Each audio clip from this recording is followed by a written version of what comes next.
Inferno, Canto III. For me you go to the painful city, for me you go to eternal pain, for me you go among the lost people. Justice moved my high factor, divine power made me, supreme wisdom and first love. Before me there were no created things that were not eternal, and I endure eternal. Abandon all hope, you who enter. These words of dark colour I saw written on the top of a door, wherefore I, Master, their sense is hard for me, and he to me as a shrewd person. Here we must leave all suspicion. Every cowardice agrees that she is dead here. We have come to the place where I told you that you will see the sorrowful people who have lost the good of their intellect. And after she placed her hand on mine with a happy countenance, whereby I comforted myself, she put me inside the secret things. Here sighs, weeping, and loud woes resonated through the starless air, so that I wept at the beginning.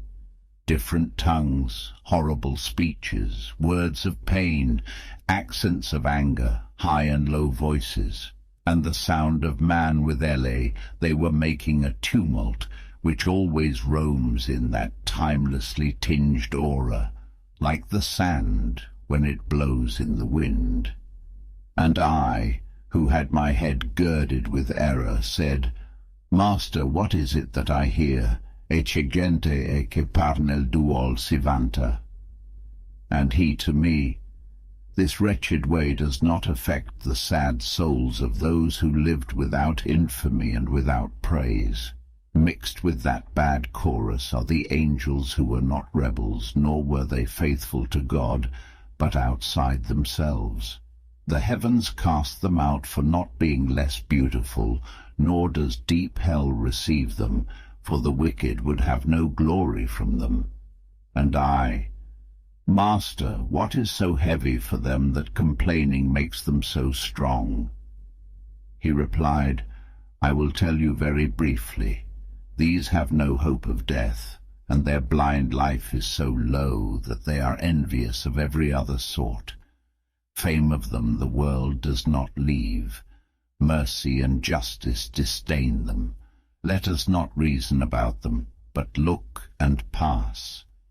And I, who looked, saw a sign that turning round ran so quickly that it seemed to me unworthy of every posture.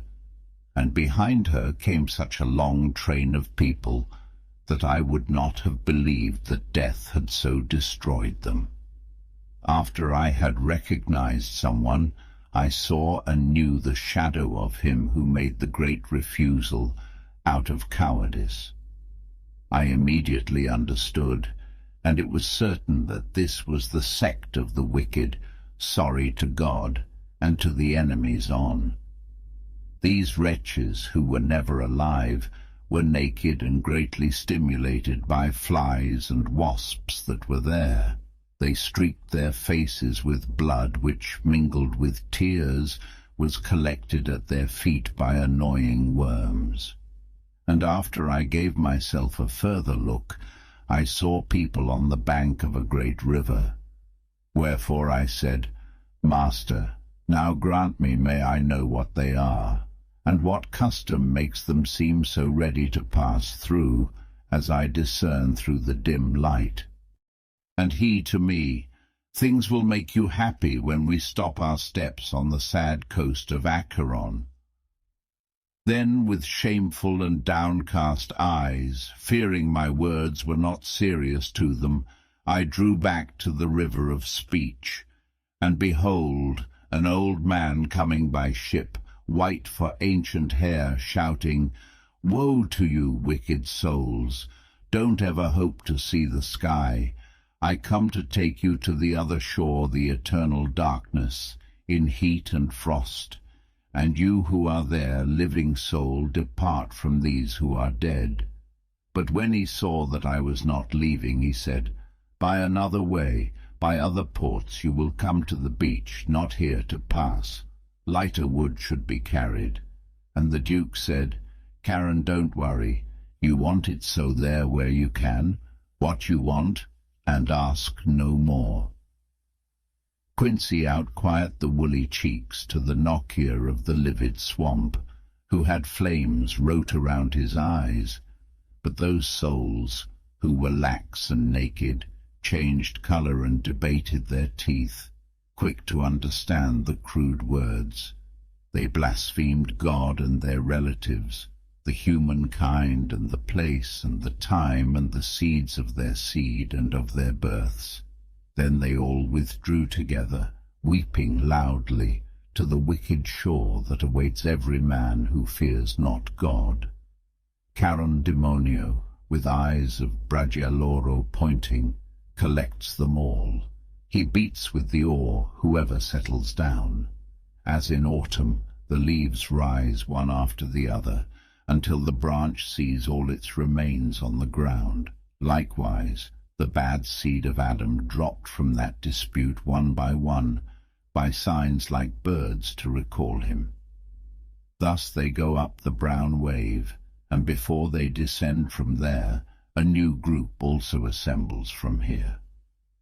"My son," said the courteous master, "all those who die in the wrath of God gather here from every country, and they are ready to cross the river, for divine justice spurs them on, so that the theme turns into desire. A good soul never passes here. And therefore if Karen complains about you, well, you can now know what he is saying about him." When this was finished, the dark countryside trembled so strongly that it still bathes me with sweat from the dreadful mind.